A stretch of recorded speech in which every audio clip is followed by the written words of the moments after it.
성경 본문 시편, 그리고 여기에 타이틀에 등장하는 다윗, 그리고 그의 아들 압살롬, 그들을 보게 됩니다. 여러분, 다윗의 인생은 우리에게 많이 소개되어져 있어요. 그런데 그의 전반부의 인생이 훨씬 더 많이 소개되어져 있고요. 그 다음에 또 다윗의 인생 중에 신자들에게 많이 노출된 부분이 있다면 그것은 그가 강간과 살인, 그리고 뼈아픈 회개를 통해서 다시금 하나님 앞에 서는 그 두 가지 부분이 소개가 되어져 있습니다. 여러분, 우리가 볼 때 골리앗과 다윗이 싸워서 다윗이 이깁니다. 여러분 아시다시피 대기업과 중소기업이 싸우고, 그리고 힘 있는 사람과 약한 백성이 싸워서 누군가 이기게 된다면 그것은 보편적으로 다 큰 것들이 이기게 됩니다. 다윗과 골리앗의 싸움이 위대하고 유명한 이유는 그런 반전 때문에 그렇습니다. 반전 때문에. 그리고 세상에서 그런 일은 잘 일어나지 않는답니다, 여러분. 우리는 꿈을 꾸지만 그런 일이 그렇게 쉽게 일어나지 않습니다. 그 일이 일어나게 된 이유가 있다면 그것은 다윗이 골리앗을 만나기 전에 골리앗만큼 힘 있는 곰들과 싸웠던 경력 사원이기 때문입니다. 초보자가 아니라 경력자였기 때문이고, 그리고 그 경력을 더하여서 뭐가 있었느냐? 그는 믿음, 하나님에 대한 믿음이 있었기 때문입니다. 그래서 여러분, 우리가 알고 있는 다윗의 인생 가운데 골리앗과 싸워서 이긴 그 장면 얼마나 좋습니까?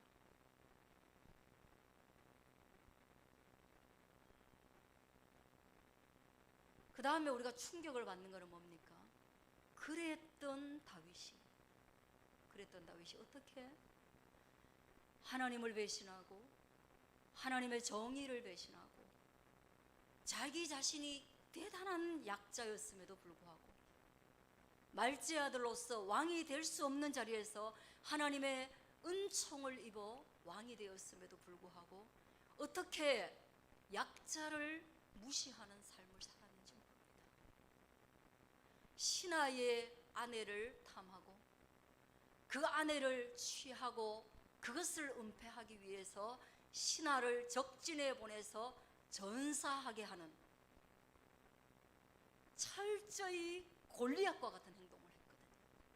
그는 우리아에게 있어서, 그는 밧세바에게 있어서 골리앗이었습니다.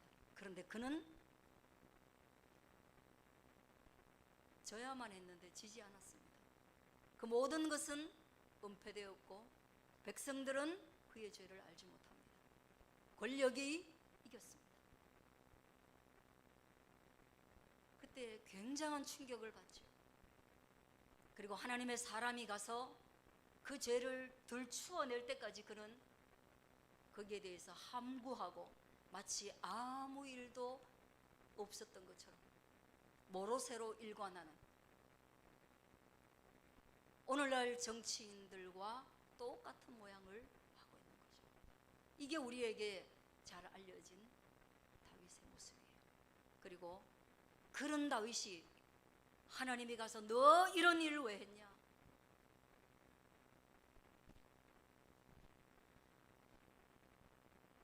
99마리 양이 있으면 남이 가지고 있는 한 마리를 꼭 뺏어야만 네 적성이 풀리냐? 그것으로 만족할 수 없느냐? 타인에게 있는 그 하나를 네가 빼앗아서 네 것을 삼으면 하나님에 대한 믿음, 진리, 정의 다 무너지는 거 아닙니까?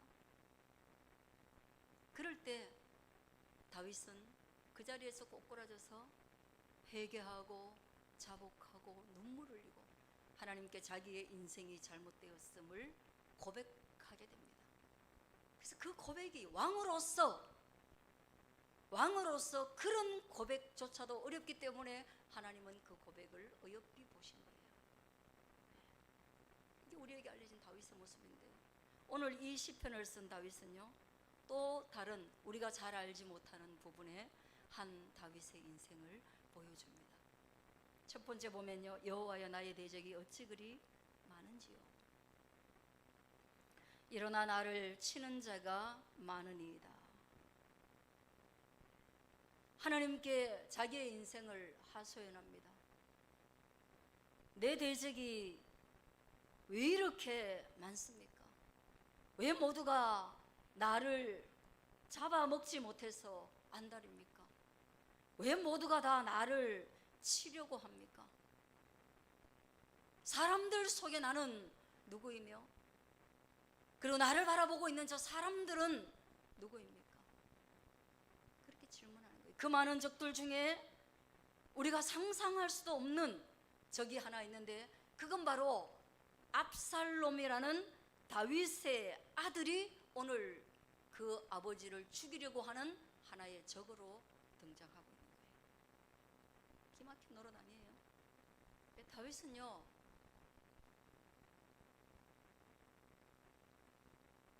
연합된 이스라엘의 왕이었어요. 헤브론과 예루살렘에서 그가 낳은 아들이 무려 19명입니다. 19명. 왕가에서 아들이 19명이 되면 그 사이에는 가족 관계라기보다는 권력 암투의 현장이다. 권력 다툼이 아주 심각하게 벌어지고 있었습니다. 그러던 어느 날 다윗의 첫째 아들의 이름이 암논이에요. 암논. 이름 희한하죠? 암놈도 아니고 암논인데요. 이 아들이 다윗의 셋째 아들인 압살롬의 누이인 다말을 좋아하는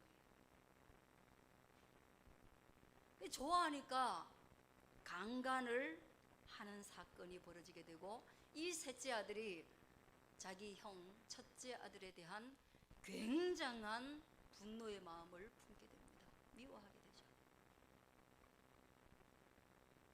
그는 2년간 참았습니다. 성경의 스토리를 이어가면 그래요.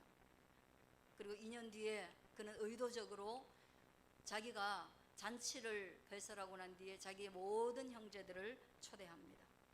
그리고 난 뒤에 그 첫 번째 형 암논이 술에 취했을 때 죽이라고 부하에게 명령하게 됩니다. 그리고 그 아들을 살해했습니다.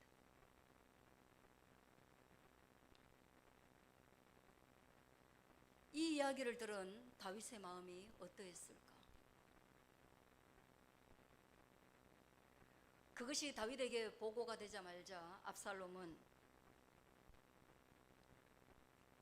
목숨을 보존하기 위해서 도망을 가게 되고, 그 도망간 세월을 3년을 보내다가 좀 잠잠해지고 이 정도 되면 용서가 됐겠지 하고 다시 돌아옵니다. 그런데 다윗의 귀하게 여기는 장수인 요압 장군이 압살롬이 돌아왔다고 해서 그를 용서하고 왕가에 받아들여서 그에게 뭔가를 주는 것에 대해서 반대를 합니다. 그 좋은 장군이 반대를 하니까 왕이었던 다윗도 이 문제에 대해서 야, 내 아들인데 하고 말을 하지 못하고 다윗도 압살롬을 보지 않은 세월을 지내는데, 이 압살롬의 성향이 3년을 도피해 있었지만 그럼에도 불구하고 여전히 자기가 한 일에 대한 방어적 기제로 충만해서 오히려 요압 장수의 밭에 불을 질러버립니다. 그리고 난 뒤에 여차저차해서 다윗과 이제 압살롬은 화해를 하게 되고, 다윗은 아버지로서 용서를 하지만 압살롬은 그 용서를 기반으로 해서 오히려 아버지의 마음이 풀어졌으니 내가 이때부터 차근차근 해서 반란을 준비하게 됩니다. 여러분 어떠세요? 조선 왕조 500년에 나오는 여러 가지 우리 역사와 별반 다를 게 없잖아, 그죠? 똑같은 거예요. 권력에 대한 마음들은 다 똑같은 것이고 권력을 얻는 방법도 동일한 것입니다. 예나 지금이나 동일합니다. 지금도 정치권에서 여전히 그렇게 배신과 음모와 술수와 연합할 수 없는 존재와의 연합과 분열과 이런 것들로 가득하게 된 것이 권력의 현장이겠죠. 그렇게 해서 반란을 일으켰으니 그때에 다윗이 여호와여 나의 대적이 어찌 그리 많은지요. 일어나서 나를 치는 자가 너무 많습니다.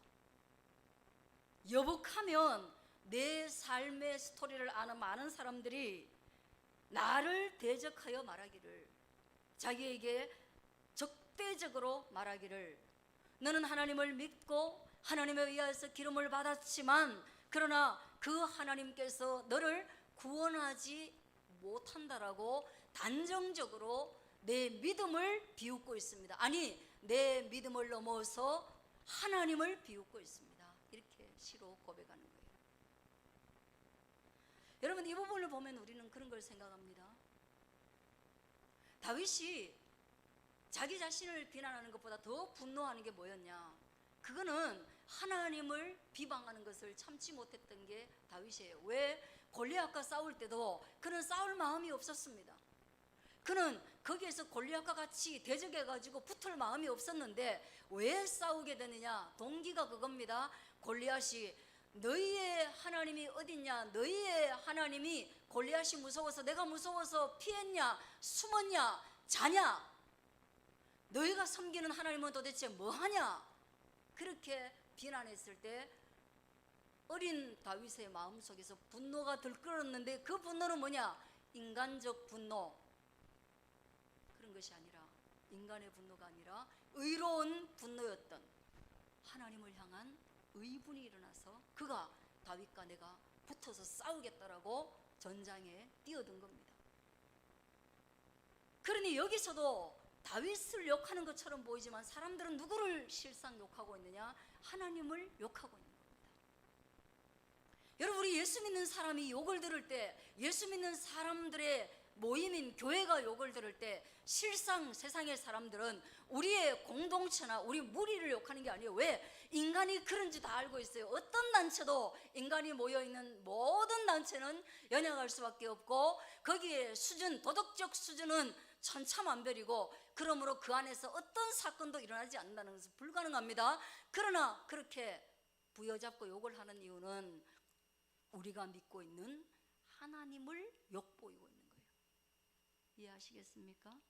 아들을 책망할 때 그 아들을 키워낸 부모를 욕하는 것처럼 그리스도인의 공동체인 교회를 욕할 때 그들은 우리가 전지전능하다라고 믿고 있는 하나님에 대해서 침뱉음과 조롱을 하고 있는 것입니다. 그리고 끝내는 하나님 없다, 그리고 너희가 믿는 하나님은 그런 하나님이다, 그렇게 말하는 거죠.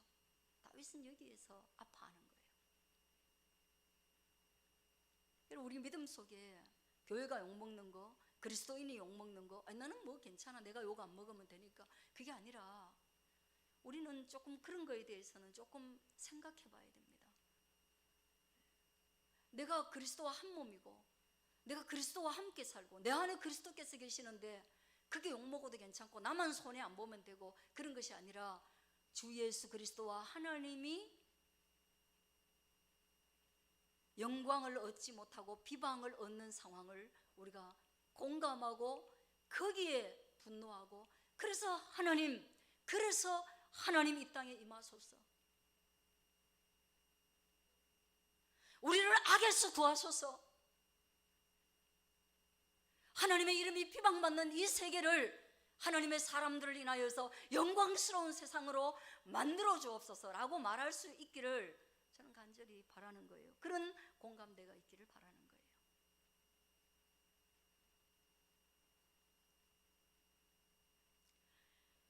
3절은 여호와여 주는 나의 방패시오 나의 영광이시오 나의 머리를 드시는 자이시니이다. 사람들은 하나님은 구원할 수 없는 존재로 정의하고 있지만 다윗에게 하나님은 방패가 되시는 하나님이시다. 할렐루야. 내가 수많은 상처를 입어도 당신은 나의 영광이라고 고백할 수 있는 것이 다윗의 믿음이었습니다. 많은 사람들은 하나님에 대해서 이런저런 이야기를 많이 하지만 내가 아는 하나님은, 내가 믿는 하나님은 나의 머리를 드시는 하나님이십니다. 할렐루야. 그런 하나님으로 다윗이 하나님을 인식하고 있는 거예요. 결국 압살롬과 다윗의 전쟁, 압살롬의 반역, 그것을 제압하는 다윗의 전술, 여기에서 압살롬은 대패하게 되고 압살롬은 약 2만여 명의 살육의 현장이 벌어지는 그런 전투를 경험하게 됩니다. 그리고 압살롬은 어쩔 수 없이 노새를 타고 도망가는 신세가 되는 거예요. 예, 처음에는 추격자였지만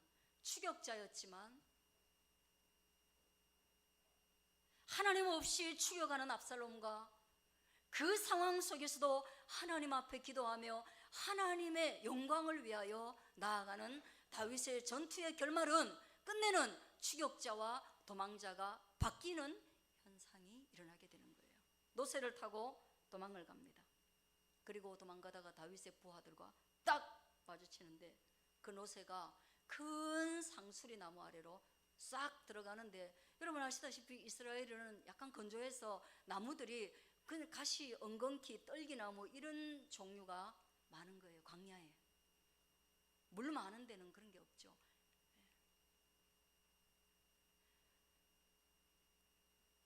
그런데 성경에는 이렇게 표현하셨어요. 바람에 압살롬의 머리카락이 날려서, 머리카락이 얼마나 길고 확 날리는데요, 그 나무를 노새가 싹 지나갈 때 상수리 나무가 휘감아, 이렇게 상수리 나무가 그 머리카락에 휘감겨, 근데 반대로 상수리 나무가 그 머리카락을 휘감아. 노새는 혼자 가버리고 압살롬이 그 나무에 매달린지라 이렇게 말하고 있습니다. 그 매달려가지고 대롱대롱 있으면요, 여러분 아시다시피 머리카락하고 가시덤불하고 말리고 나면 이거 빼낼 수 있겠어요? 옛날 그 뭐 샴푸도 없는 나라에 머리카락하고 그 다음에 가시나무하고 두 개 다 뭐 거의 비등비등한데 엉키고 나면 이거 풀어낼 수가 없어요. 혼자서 막 못 풀어요. 그때에 군사들이 이것을 요압에게 보고를 합니다. 요압 장수에게 보고를 하고, 그리고 젊은 사람 한 10명쯤이 달려와 가지고 압살롬이 매달려 있을 때 심장을 찌르고 난도해서 그리고 그를 내리쳐 죽였습니다. 셋째 아들을 인하여서 첫 아들을 잃고, 그리고 반역한 셋째 아들도 잃어버리고, 다말은 자기 아들에게 강간당했고, 자기 딸은 자기 아들에게 강간당하고, 자기가 강간해서 낳은 애는 사흘 만에 죽어버리고, 자기에게 충성을 다하던 용사는 전장에 나가서 죽고. 여러분, 다윗의 인생이 우리가 다윗과 골리앗만을 생각하는 그런 인생입니까? 엉망진창입니다. 엉망진창이에요. 그리고 나서 이 아들이 죽고 나니까 사람들이 숲속에 큰 구덩이를 파가지고 거기에 던져버리고 돌무덤을 쌓고, 그리고 아버지에게 압살롬이 여차저차해서 죽었습니다라고 보고했을 때 다윗은 어땠습니까?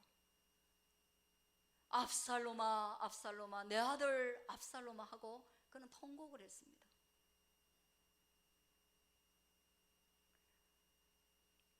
여전히 그는 아버지였고, 여전히 그는 반역한 아들일지라도 아들을 사랑하는 부성이 있었고, 그리고 그의 죽음 앞에서 그 마음 갈 바를 알지 못하고, 아무리 부하들이 충성하여도 자기 아들을 죽이는데 거기에서 슬퍼하지 않고 어떻게 액션을 취해야 될지 모르는 그 다윗이 압살롬아 압살롬아 내 아들 압살롬아라고 통곡하고 울었어요.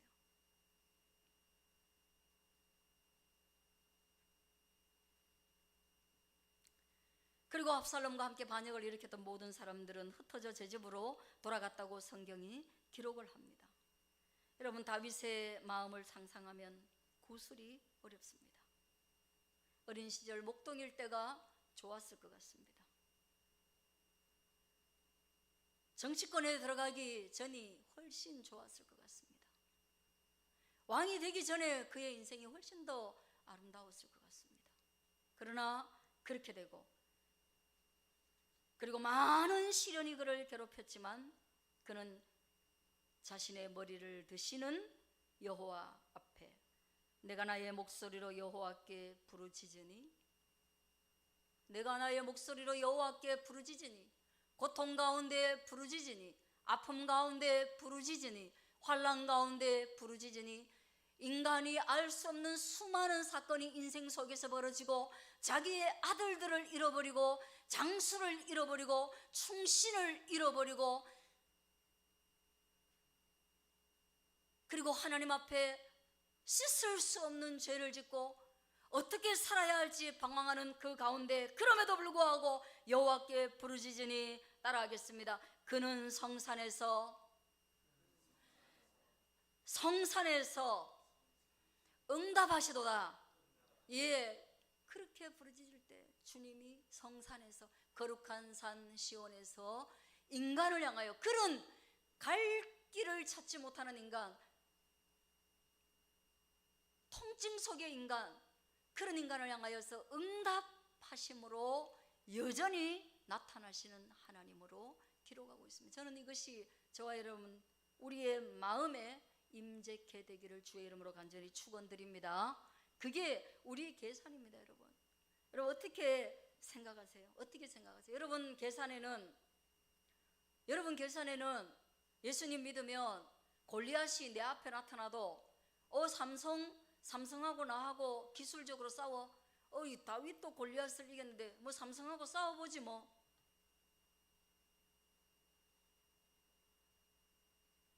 하나님 믿으면 그런 일이 벌어질 것 같아요. 싸워보지 뭐. 그럼 난 뭐 간단하게 이기지. 절대 간단하게 못 이깁니다. 그렇다고 아예 안 싸우느냐? 그렇다고 아예 그냥 죽은 듯이 가만히 있느냐? 아니요. 믿음이라면 그건 목소리를 발해야죠. 그러나 이기지 못할 수도 있습니다. 여러분이 목회의 꿈을 꾸고 또는 믿음의 꿈을 꾸고 있기 때문에 공부 하나도 안 하고 다음날 시험 치면 답이 뭔지 거기서 불이 반짝반짝 해가지고 찍으면 다 맞고 이런 일이 벌어지냐? 안 벌어집니다. 여러분,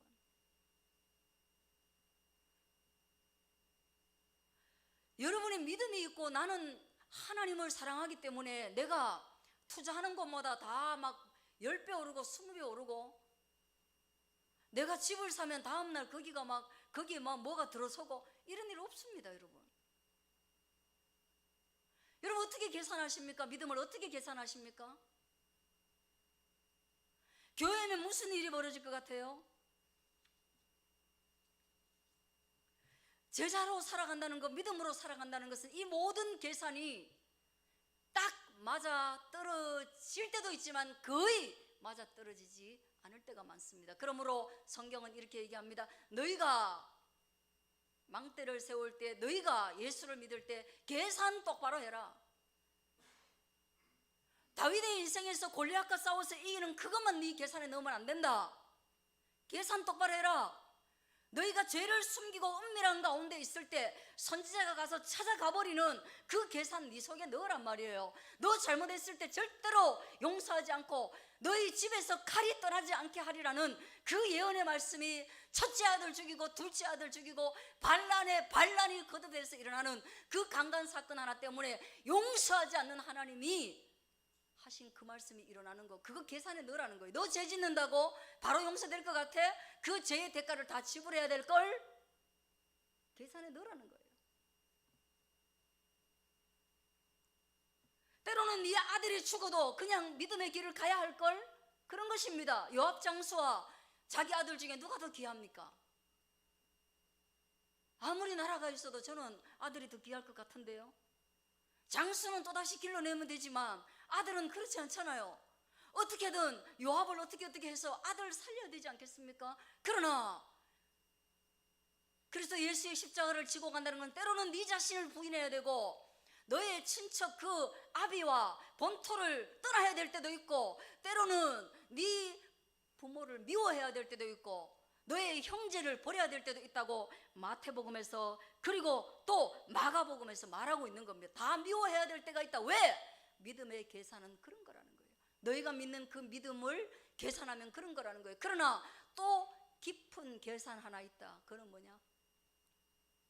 그럼에도 불구하고 오늘 성경과 같이 마지막 절에 나오는 여호와여 구원은 여호와께 있사오니 구원은 여호와께 있사오니 주의 복을 주의 백성에게 내리셔서 할렐루야. 마지막 계산은 그럼에도 불구하고 구원은 여호와께 있으니 그 보이지 않는 세계 그 육신의 눈을 넘어서는 영적 세계 이 현세를 넘어서는 천국의 세계 먹고 마시는 일로 끝나는 영원한 영생의 세계를 네 계산 속에 넣어라. 그때야 비로소 네 많은 대적들을 다 물리치고 끝내는 너를 구원하시는 여호와 하나님을 만나게 된다. 이것이 오늘 주님께서 우리에게 주시는 말씀입니다. 여러분 계산 다시 하십시오. 계산 한번 다시 하십시오. 교회, 우리 교회건 다른 교회건 세속적 계산으로만 끝나면 안 됩니다. 영적 계산이 여러분 속에 모락모락 피어나서 싹이 트기를 주의 이름으로 축원합니다. 기도하겠습니다.